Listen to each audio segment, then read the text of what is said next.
Hey, radical readers. Welcome back to another First Chapter Friday with your favorite librarian, Ms. M.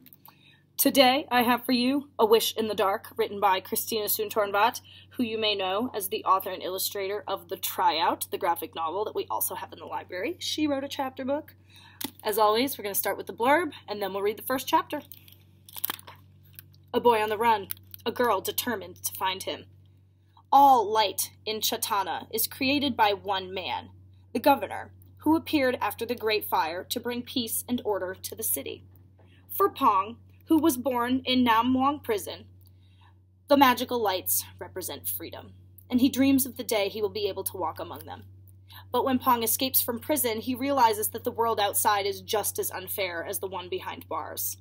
The wealthy dine and dance under bright lights, while the poor toil away in darkness. Worst of all, Pong's prison tattoo marks him as a fugitive who can never truly be free. Nok, the prison warden's perfect daughter, is bent on tracking Pong down and restoring her family's good name. But as Nok hunts Pong through the alleys and canals of Chatana, she uncovers secrets that make her question the truths that she has always held dear.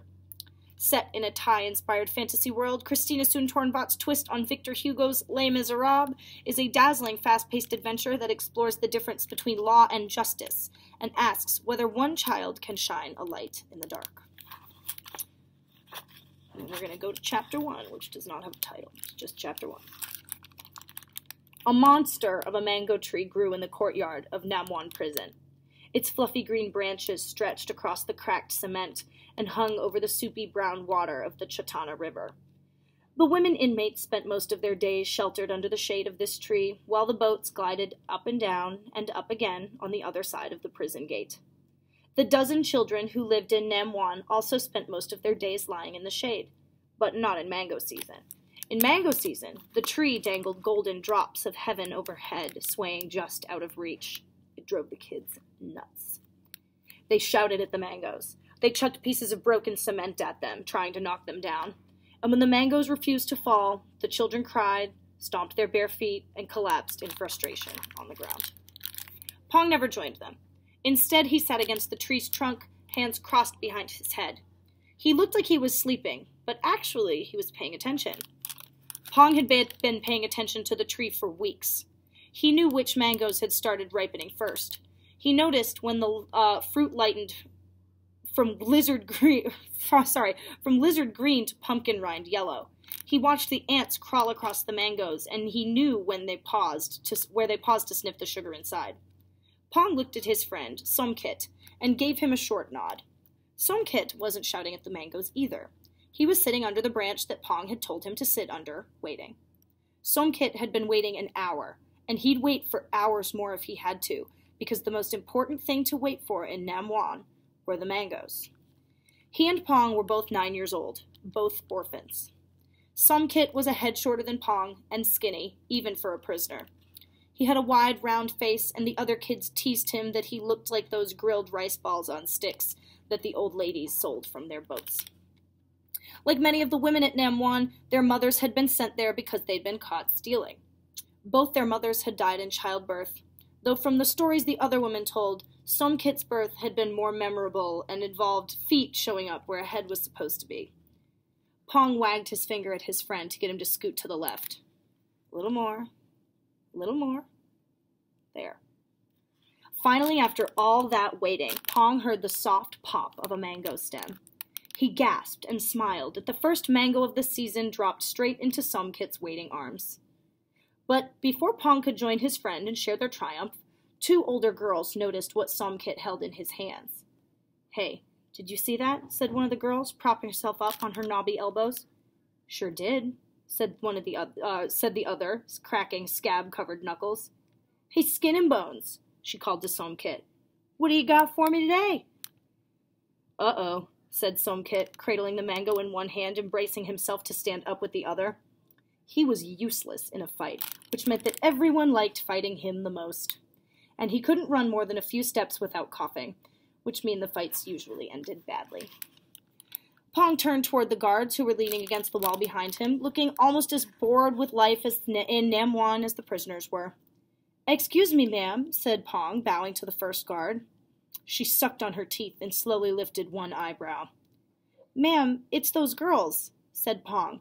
"I think they're going to take—" "And what do you want me to do about it?" she snapped. "You kids need to learn to take care of yourselves." The other guard snorted.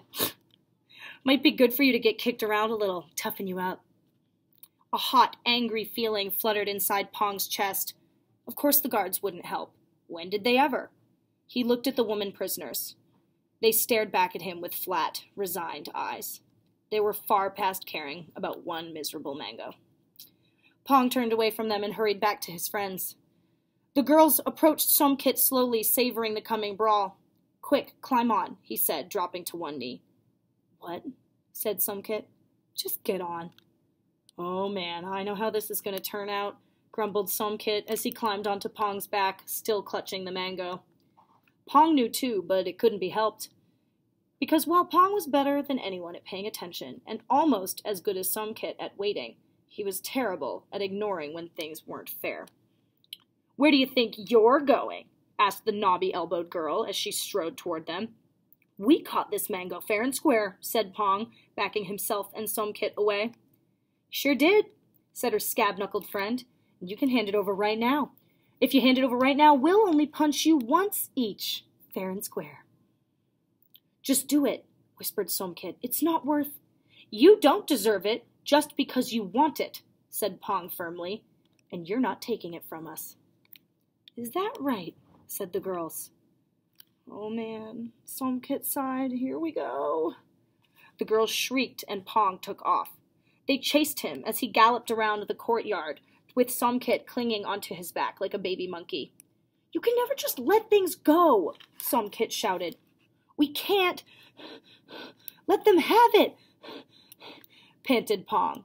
"It's ours." He dodged around clumps of smaller children who watched gleefully, relieved not to be the ones about to get the life pummeled out of them. "So what? A mango isn't worth getting beat up over." Somkit looked over his shoulder. "Go faster, man. They're gonna catch us." The guards leaning against the wall laughed as they watched the chase. "Go on, girls, get 'em," said one. "Not yet, though," said the other guard. "This is the best entertainment we've had all week." "I'm getting tired," Pong huffed. "You better eat that thing before I collapse." With more mango juice dripped down the back of Pong's neck as Somkit tore into the fruit with his teeth. "Oh man, I was wrong. This is worth getting beat up over." Somkit reached over his friend's shoulder and stuck a plug of mango into the corner of Pong's mouth. It was ripe and sweet, not stringy yet. Paradise. This one was a little bit longer, but if you're interested, check out Newbery Honor Book, A Wish in the Dark by Christina Soontornvat. Bye!